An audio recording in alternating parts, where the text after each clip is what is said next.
How are you? I'm the NH Bassmaster, and I just wanted to talk a little bit today about my spinnerbaits, what I have for color selection, size selection, and a little bit of what I do to fish with them, and also about trailer hooks. I'll start out by saying that, well, it looks like I have a pretty limited supply. These are the baits that I've found over the years have worked the best. I've got confidence in them.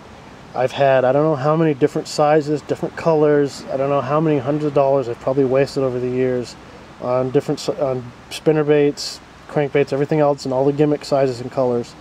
And I've been able to weed through them, pick out the few that work, and I've got a couple of each color just as backups in case. But this is primarily what I use. These colors have worked the best for me. I would imagine other parts of the country these are going to work just as well. You may have to tweak it with size and color depending on where you live, but you want to stick with the basics: the whites, the shad colors, sexy shads, some of the golds. In my spinnerbait box, I've also got a few of the chartreuses thrown in there. I'll use the chartreuse if it's really dingy water. If the bite's been real slow, if it's real cold, sometimes I'll tie on a chartreuse and just throw it. You'd be surprised. You'll get that one or two aggressive fish that will hit it, and you'll get reaction strikes from some of the less aggressive fish that just get irritated with having that big bright flashy color go by them. Don't be afraid to get the chartreuses, but stick primarily what looks natural in the lakes. You know, I've got this here. This is the Strike King Kevin Van Dam series, 3/8 ounce in sexy shad. It's got, the silver willow leaf and the gold Colorado blade. For whatever reason, crankbaits and spinnerbaits alike, sexy shad is a real popular color. Fish seem to hit it. It mimics a lot of the bait fish that are in many, many different parts of the country, many different lakes and ponds. Sexy shad is definitely a color that you want to pick up. I've got a couple Booyah spinnerbaits. I've got Bleeding Shiner, and I also have a gold profile.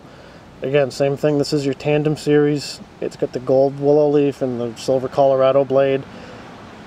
It's got the grays, the whites, and the silvers. This looks like a bait fish. It looks like a shiner that's swimming through the water. Very natural look and presentation. Same thing with your golds. This is a Strike King Mini King.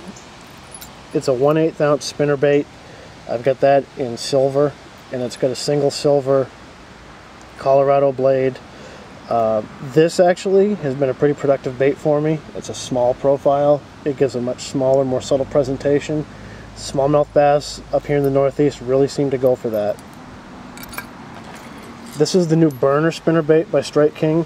It's new this year on the market. It's got some special blades that you can really reel this thing fast, and it's not going to come to the top of the water like spinnerbaits usually do when you really burn them in. This is smoky shad. I also have this in sexy shad, and a white as well. This has worked very well. I've picked up a number of smallmouth bass and a bigger number of largemouth bass with this bait. Again, it's got the silvers, it's got the whites, very natural presentation. Just some more assorted spinnerbaits, and you can kind of see the pattern here going with the colors. The gold and the silver blades, the whites, the silvers, the shad colors for the skirts. This is a Strike King, this is a Booyah. It's got 3 blades on it. Again, this is, I think, a 3/16 ounce. It's got the same with the skirts, the silvers, the shads. It's got a little bit of blue thrown in there. Bass Pro Shops XPS spinnerbait. This one's got double tandem silver blades. It's got white, some black, some greens on it. This is another very popular color. The Kiewit spinnerbaits, the whites, the shad colors, the tandem blades with one gold, one silver. It's going to look like a bait fish going through the water. It's going to look pretty natural to the fish. As you probably noticed, on all of my spinnerbaits, I've got a trailer hook, and something I was worried about was a trailer hook being too long, and then it goes from being a weedless lure to you're going to get snagged on everything. Well, this is a Bass Pro Shops size 2/0 trailer hook.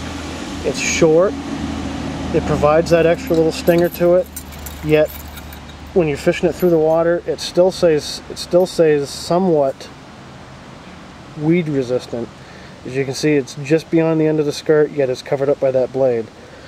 I put a trailer hook on every one of my baits.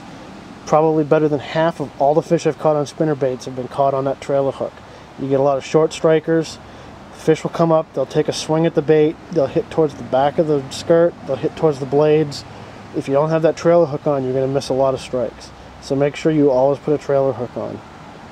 When you're fishing these spinnerbaits, the most common thing I see people do is they'll tie the spinnerbait on, they'll throw it out, they'll count 1 or 2 seconds, and then they'll start reeling it in at a nice steady pace. You will catch some fish that way.